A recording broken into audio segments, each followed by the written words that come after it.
Salut à tous et à toutes, j'espère que vous allez bien, j'espère que vous avez la forme. Donc aujourd'hui, comme promis, on va parler sur qu'est-ce qu'un broker, d'accord? C'est un thème très important, pourquoi? Parce que un bon trader, c'est aussi savoir bien chercher son broker. En gros, son broker, c'est celui qui va nous accompagner vers la réussite dans le trading. Après avoir mis en évidence l'analyse technique et vu quelques signaux d'achat et de vente et quelques indicateurs, etc. Donc, la prochaine étape, la plus importante, c'est de savoir comment choisir son broker, d'accord? Voilà. Donc, on va voir ensemble aussi comment choisir son broker, d'accord? On va voir aussi comment ouvrir un compte chez son broker et ensuite, on va devoir connecter son broker à la plateforme TradingView ou à la plateforme dans laquelle on trade, d'accord? Et on va par la suite voir tout ça en pratique, hein. Vous allez voir que c'est vraiment très simple. Et donc voici les points sur lesquels on va aborder aujourd'hui. Pour commencer, qu'est-ce qu'un broker? Un broker ou un courtier est un intermédiaire entre les opérateurs et les marchés. Ils ont pour objectif de nous envoyer des cotations directes des actifs présents sur le marché et d'exécuter nos ordres. C'est grâce aux brokers que nos ordres sont mis en place sur les marchés et en échange de ces services, ils nous facturent sur des frais et des commissions.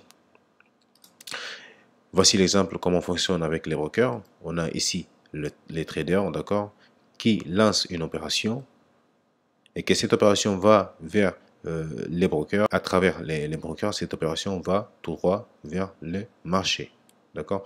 Donc, le broker, il est en quelque sorte l'intermédiaire entre les traders et les marchés. C'est grâce au broker qu'on a cet accès au marché financier et qu'on peut connaître les prix des actifs ainsi que de pouvoir acheter ou de vendre des actifs. Donc, un broker, comme je l'ai dit, c'est un élément très important, d'accord? Et une des causes principales des réussites ou bien des faillites des traders. Et on va voir par la suite comment bien choisir son broker, d'accord? Et vous allez pouvoir utiliser ces bases et l'analyser avec des brokers dans lesquels vous voulez déposer vos fonds pour trader, etc. Et vous allez enfin pouvoir savoir si c'est un bon broker ou pas. Donc, comment choisir un broker? Les brokers doivent toujours avoir les mêmes intérêts que ceux du trader et respecter les points suivants. La réglementation, un broker doit être toujours réglementé au niveau du pays dans lequel vous êtes, d'accord? Donc, en général, en Afrique, c'est les problèmes qu'on a. Au niveau de la réglementation, on n'a pas des brokers qui sont souvent ne sont pas réglementés, mais en Amérique ou en Europe, donc c'est les cas. En Amérique, par exemple, il y a des brokers qui ne sont pas aptes à fournir des services parce qu'ils n'ont pas certains documents. Là, la réglementation en Amérique, c'est vraiment strict. Et voilà pourquoi beaucoup de brokers ils ne sont pas présents en Amérique. Mais ceux qui sont présents, donc ce sont des brokers qu'il faut savoir qu'ils ont rempli tous les critères et ils sont vraiment réglementés en quelque sorte. Et la réglementation sont différentes, par exemple en Afrique ou en Europe ou en Amérique, d'accord? Voilà, un broker doit être réglementé. Il doit pouvoir aussi nous montrer, d'accord, ces documents qui leur donnent l'autorisation. Vous avez le support, vous pouvez parler avec eux, ils peuvent vous envoyer une photocopie de leurs documents qui montrent que voilà, ils sont réglementés. Un broker aussi doit avoir divers modes de paiement, d'accord? Ça, c'est un critère qu'il faut respecter. Pourquoi? Parce que ça va faciliter encore plus, d'accord? Un broker qui a des modes de paiement qui en carte bancaire, par exemple, ne vont pas faciliter ceux qui payent par crypto-monnaie ou même par mobile money, d'accord? Donc, il y aura une difficulté à ces niveaux. Et un broker qui ont des paiements seulement en crypto-monnaie et pas en compte bancaire ou en mobile money, donc ça va aussi avoir des soucis pour certaines personnes. Donc, un broker doit avoir en disposition divers modes de paiement. La joignabilité, donc c'est ce que je vous disais tout à l'heure. Donc, un broker doit être toujours rejoignable. Il doit toujours avoir des services clients qui sont vraiment joignables 24 heures sur 24, sauf les samedis et dimanches. Bien évidemment, c'est les jours où on ne travaille pas, d'accord? Mais la joignabilité, c'est vraiment très important. Et si jamais vous voulez ouvrir un compte chez son broker, d'accord, il faut tout d'abord pouvoir leur contacter et leur poser des questions, par exemple, sur la réglementation, sur les différents méthodes de paiement, d'accord, et sur les autres éléments qu'on va voir un peu plus tard pour que vous puissiez vraiment bien analyser et savoir s'il faut travailler avec eux ou pas. Un broker aussi doit avoir des faibles commissions. Les commissions, souvent, c'est ce qui cause, souvent, ça attaque les swing traders, ceux qui font du trading, d'accord, à long terme, parce qu'il y a des commissions derrière, notamment les swaps. Plus le trade, ça prend du temps, donc plus la commission est haute. Un broker doit aussi avoir des faibles commissions, d'accord? L'esprit etc. Donc l'esprit de la cotation et aussi les commissions en elles-mêmes. Et il faut savoir qu'il y a diverses commissions, d'accord? Mais tout ça, ils ont ça en détail.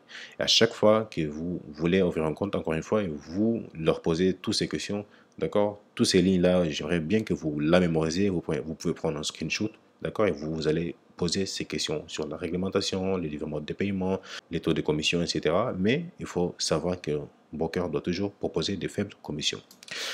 Et on doit aussi avoir un broker qui nous donne des exécutions rapides. Les exécutions rapides sont très importantes. Pourquoi? Parce que imaginez que vous analysez le marché, d'accord? Vous faites du scalping et que vous devez prendre des ordres à la seconde, voyons, parce que le scalping, comme on va voir un peu plus tard dans le mode de trading, donc le scalping, c'est un mode de trade qui nous permet de faire des ordres, plusieurs ordres dans la journée, donc des ordres qui durent d'une minute, voire quelques secondes, d'accord? Donc dans ces cas, les exécutions rapides devront être très, très, très importantes. Pourquoi? Parce que vous risquez de perdre des occasions, d'accord, si les exécutions que vous lancez sont vraiment très lentes.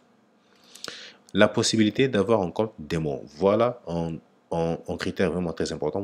Vous devez avoir un broker qui vous donne la possibilité d'ouvrir un compte de démonstration. Un compte qui va vous permettre de pouvoir vous entraîner, d'accord? Et surtout, surtout, surtout, on compte aussi, si c'est possible, hein, si c'est possible, encore mieux d'avoir un compte de démo qui vous donne des bénéfices. Et oui, ça existe et c'est possible. Il y a des brokers qui vous fournissent des comptes de démo, mais si vous faites des bénéfices avec ces comptes, les bénéfices, c'est à vous, d'accord? Par contre, si vous faites des pertes, là, vous perdez rien, vous n'avez rien à perdre. Donc ça, c'est encore mieux. Mais en général, les comptes de démo, c'est vraiment très, très, très, très important. Vous devez avoir un compte de démo avant de commencer à trader. Les dépôts et les retraits rapides, ça aussi, c'est un point très, très important. D'accord? Pourquoi? Parce que si vous faites le dépôt, là, il n'y a pas, un problème. On peut dire qu'il n'y a pas de souci parce que vous n'êtes pas pressé. D'accord? Mais c'est très important d'avoir un dépôt qui est fiable et un dépôt qui est rapide. Ça montre que les brokers, ils sont présents et ça montre aussi que leur service est efficace. Et surtout, les retraits. Les retraits, c'est le plus important. Les retraits de vos bénéfices. Et c'est pour ça que vous tradez et c'est pour ça que vous travaillez, pour avoir des bénéfices. Et ce qui est plus important, c'est d'avoir les bénéfices le moment où on le veut. D'accord? Donc, des dépôts et des retraits rapides montrent que ces brokers, ces courtiers ont des services efficaces et sont des brokers fiables. On a aussi des actifs disponibles. Là, c'est un des points les plus importants. C'est quoi? C'est d'avoir plusieurs actifs disponibles. Par exemple, vous voulez trader les forex, vous voulez trader les crypto-monnaies, vous voulez trader les indices, les actions, etc. Là, vous devez avoir plusieurs choix. D'accord?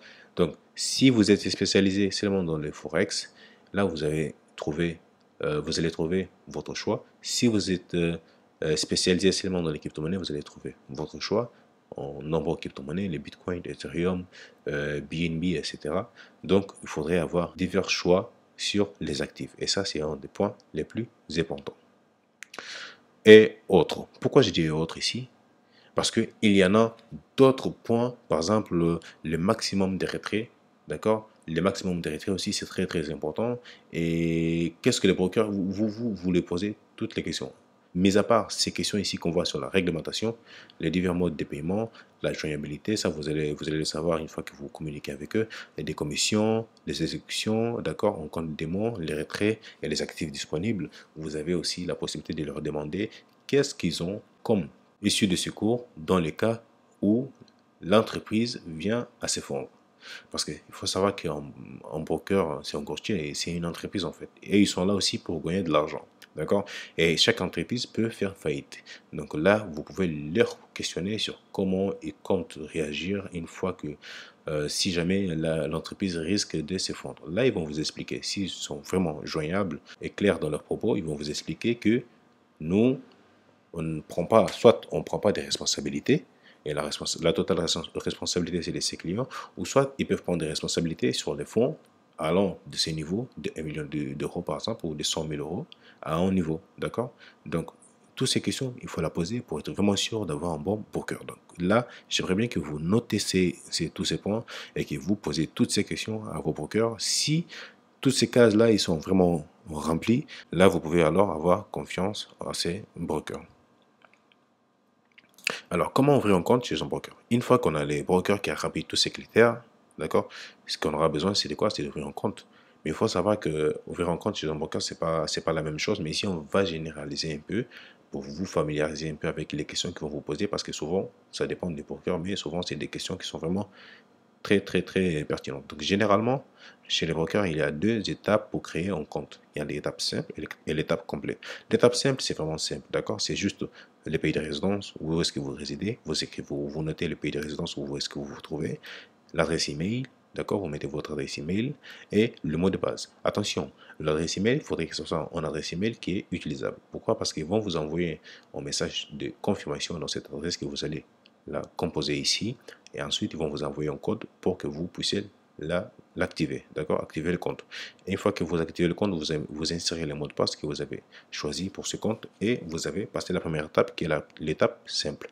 Et maintenant passons à l'étape suivante. Donc l'étape suivante, c'est l'étape complète et cette étape est divisée en trois parties. La première partie, elle consiste à demander le nom et les prénoms. Ils vont vous demander aussi les pays de résidence. Souvent, ils vous redemandent encore une fois pour que vous l'insérez, mais comme vous avez inséré déjà dans l'étape simple, souvent ils ne vous demandent pas, mais souvent ils vous demandent pour que vous les confirmez. La date de naissance, l'adresse, ville, rue ou code postal, hein, d'accord? Donc vous allez mettre la ville dans laquelle vous vous trouvez, la rue et le code postal, et pour finir le numéro de téléphone. Donc voici la première partie, ce qui concerne la première partie, c'est un peu simple, c'est un peu basique. Et donc allons-y à la deuxième partie. Donc la deuxième partie consiste à choisir les montants d'investissement que vous voulez débuter en trading. Donc vous allez choisir un montant sur des options en échelle allant de 100 voire 100 000, voire 1 million, etc. Vous allez choisir ce que vous voulez débuter en trading. Votre objectif en trading, en général aussi, vont vous demander pourquoi vous lancez-vous dans le trading.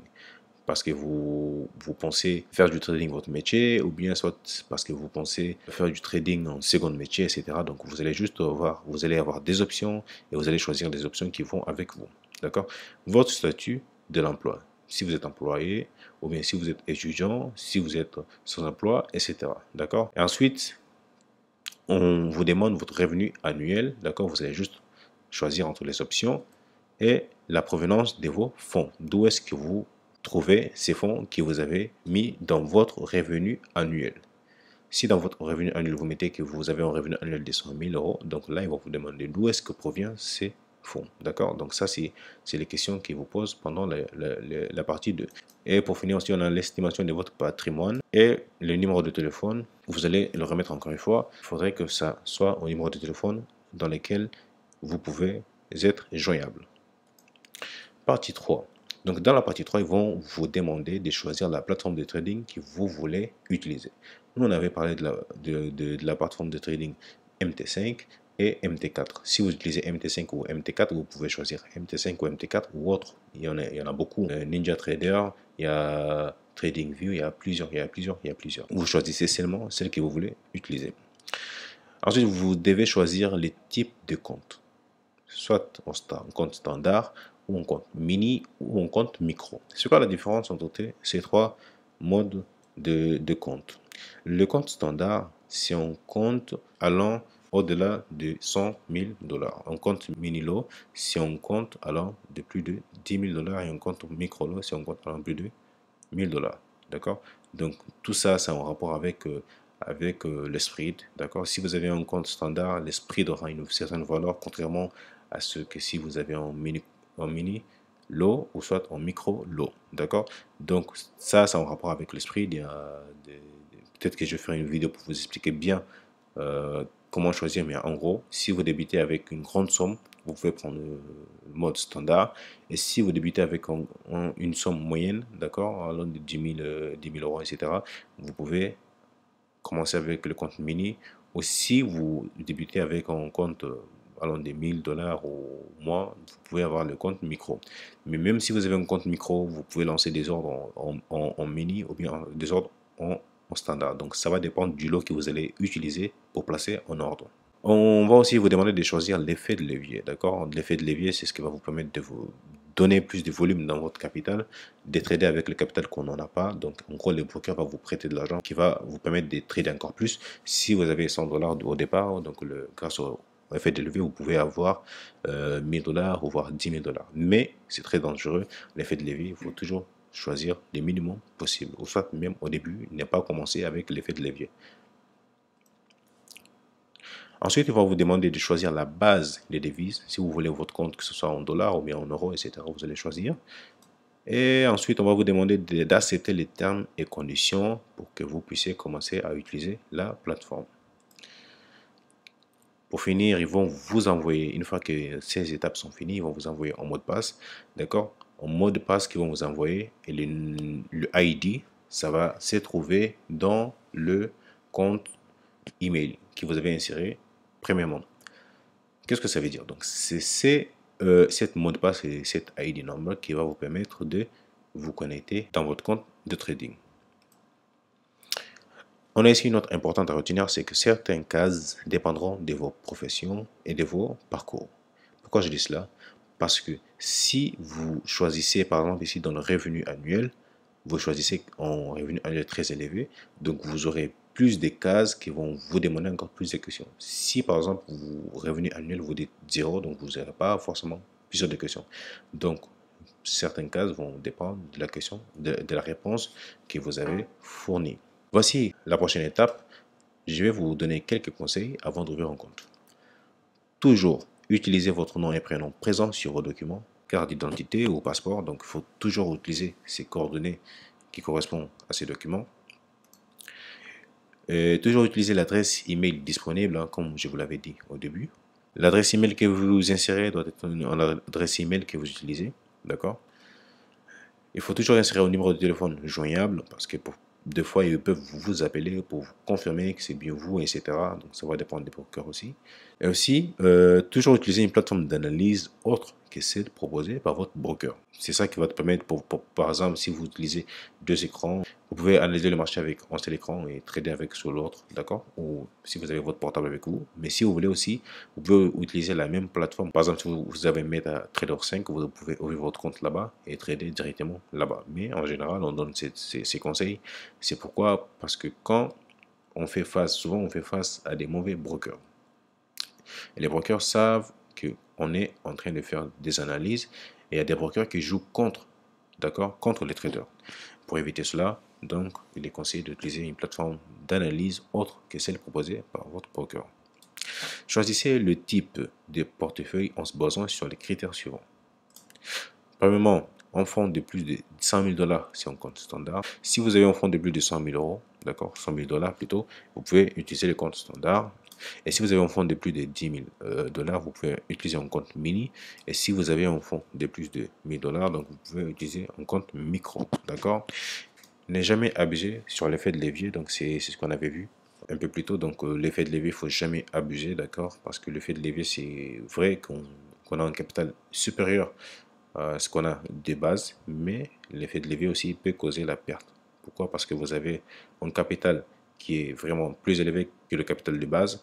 Alors si par exemple vous avez commencé avec 1000 dollars et que vous avez un effet de levier qui vous donne la possibilité de trader avec un compte de 10 000 dollars, donc ça veut dire que chaque évaluation, par exemple si vous perdez 5% de ton capital, ça ne sera plus 5% des 1000 dollars, mais ça serait plutôt 5% du 10 000 dollars. Du coup, ça ne fera pas tout simplement 50 dollars de perte, mais ça fera plutôt 500 dollars de perte. Donc voici en gros ce qui concerne comment choisir un broker. Vous avez les critères qui sont là, qu'il faut remplir, d'accord, et les étapes à suivre et les conseils et les règles à respecter aussi, et aussi les conseils avant d'ouvrir un compte. Donc cette vidéo est vraiment très importante. Vous pouvez la regarder, la re-regarder encore une fois si vous n'avez pas bien compris.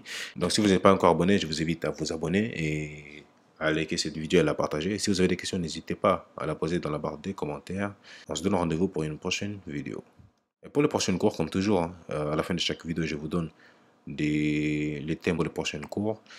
Les prochains cours, on va regarder ensemble les différents types d'ordres. Il faut savoir que dans le trading, on a différents types d'ordres. Là, on commence à rentrer dans ce qui concerne les ordres et le placement des stop-loss, etc. Pourquoi? Parce qu'on sait déjà analyser les marchés, on sait déjà quel broker choisir. Là, il faudrait qu'on lance des ordres, d'accord? Pour lancer des ordres, une fois qu'on a un compte chez un broker, ce qu'il nous reste à faire, c'est de lancer des ordres. Et il faut connaître les types d'ordres qui existent sur les marchés afin pouvoir les différencier, d'en bénéficier, d'accord? On va aussi regarder comment placer en market order. On va voir comment placer un limit order. On va voir aussi comment placer un stop order. Tout ça, on va regarder dans la prochaine vidéo. On va aussi regarder comment connecter son broker sur TradingView, d'accord, dans la prochaine vidéo. Et on va aussi regarder comment placer un ordre sur TradingView. On va placer un ordre, analyser le marché, etc. Et on va aussi tout ça regarder en pratique, toujours comme on le fait avec TradingView. Donc, c'était ce que je voulais partager avec vous aujourd'hui. On se donne rendez-vous pour une prochaine vidéo. Ciao!